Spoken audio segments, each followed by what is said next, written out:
Discutamos cómo operar la función de perforación. Lo primero siempre es llamar a su servicio local o estatal de seguridad de perforación o servicio de localizador subterráneo antes de perforar. Antes de sacar el taladro, retraigan el aguilón por completo. Levanten el aguilón 45 grados aproximadamente. Luego roten el aguilón a una posición donde el área del balanceo potencial del taladro esté libre de personal y obstrucciones. Muevan cuidadosamente el taladro y controles de perforación a la posición de perforación con el motor a pocas RPM. Esto corregirá cualquier falta de tensión en el cable de rebobinado y disminuirá la carga del cerrojo del taladro. Luego, operen el interruptor de liberación del taladro para retraer el cerrojo del taladro. Continúen sosteniendo el interruptor en esta posición mientras se activa lentamente el control del taladro a la posición clean, cuidadosamente bajando el taladro a una posición vertical. Cuando el taladro haya descendido a la posición vertical, remuevan el cable rebobinador del trayecto del taladro. Si su unidad está equipada con un perforador de 2 velocidades, seleccione la velocidad antes de operar. El taladro debe detenerse completamente antes de cambiar de velocidad. Un agujero recto no puede ser perforado si el aguilón está totalmente extendido o retraído. Se necesitan aproximadamente 50 centímetros de aguilón para medir el control de la extensión del aguilón y mantener el aguilón alineado. El control del aguilón se usa para bajar el aguilón mientras perfora. Mantener suficiente fuerza en el taladro para mantenerlo en movimiento a una velocidad moderada. Demasiada fuerza puede resultar en el desatornillamiento del taladro en la tierra en vez de perforar y puede sobrecargar el aguilón y dañar la máquina. Al limpiar, el taladro debe ser operado en reserva poniendo el control en posición clean. Usen el interruptor mezclador de perforación para ayudar a limpiarlo.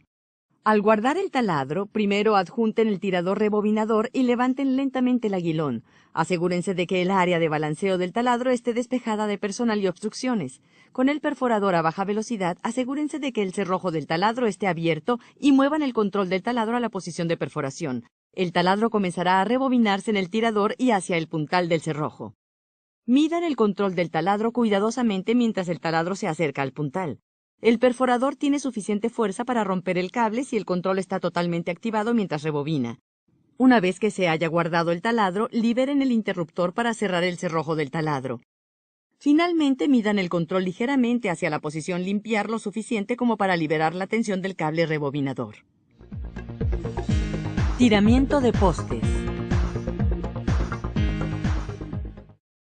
Antes de operar el tirador de postes, deben leer, entender y seguir las recomendaciones operativas y de seguridad del manual de la unidad, las reglas laborales de su empleador y las regulaciones gubernamentales aplicables. Antes de posicionar el tirador de postes, asegúrense de que el área cercana al poste esté despejada para permitir el posicionamiento adecuado. Asegúrense de que el suelo alrededor del poste esté nivelado. Si el suelo no puede ser nivelado o es suave, bloqueen la base del tirador de poste hasta que nivele. Hagan esto al colocar material adecuado, tal como madera o tacos de aparejador bajo la base del tirador de poste. Toda la base debe estar firmemente apoyada para prevenir doblamientos. Desconecten el tirador de postes al remover el pasador de seguridad. Muevan con seguridad el tirador de poste al suelo. Posicionen la base del tirador de poste al suelo cerca de la base del poste. Posicionen la barra redonda sobre la base cerca del poste. Posicionen el cilindro tirador de poste sobre la base de modo que el puntal curvado al fondo del cilindro se ubique en la barra redonda sobre la base. La cadena del tirador de poste tiene un anillo D en un extremo. Coloquen el anillo D sobre la asa de la varilla del cilindro.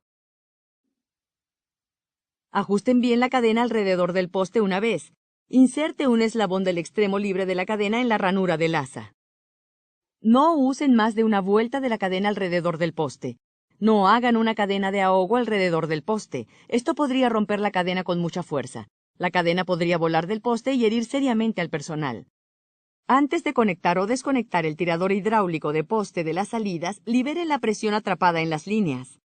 Esto se hace deteniendo la bomba y levantando el manubrio de control de herramientas hacia adelante y atrás. Luego, desenrollen las mangueras del circuito hidráulico de herramientas del riel. Asegúrense de que la válvula del control direccional del circuito de herramientas esté en posición apagada. Conecten la manguera de retorno de la conexión del control de válvula a la herramienta. Nota, la manguera de retorno debe estar siempre conectada antes de la conexión de la manguera de presión para prevenir alzas de presión dentro de la herramienta. Conecten la manguera de presión de la válvula de control a la herramienta. Adjunten la línea de montacargas al tope del poste. Usen la línea del montacargas para apoyar y levantar el poste una vez levantado completamente por el tirador de poste. Cierren las guías del poste, pero no lo usen para fijar el poste. Despejen todo el personal de área antes de extender el cilindro del tirador de poste. Luego, cambien el manubrio de control de herramientas a la posición Tools On. Esto extenderá el cilindro del tirador del poste. Al extenderse el cilindro, la cadena se ajustará y comenzará a levantar el poste del suelo. Si el poste se encuentra desprendido del suelo, ajusten la línea del montacargas. Remuevan la cadena del poste. Si el poste está aún encajado en el suelo, retraigan el cilindro, ajusten la línea del montacarga, reposicionen el cilindro y la cadena contra el poste, extiendan el cilindro completamente de nuevo. Al tirar del poste, no roten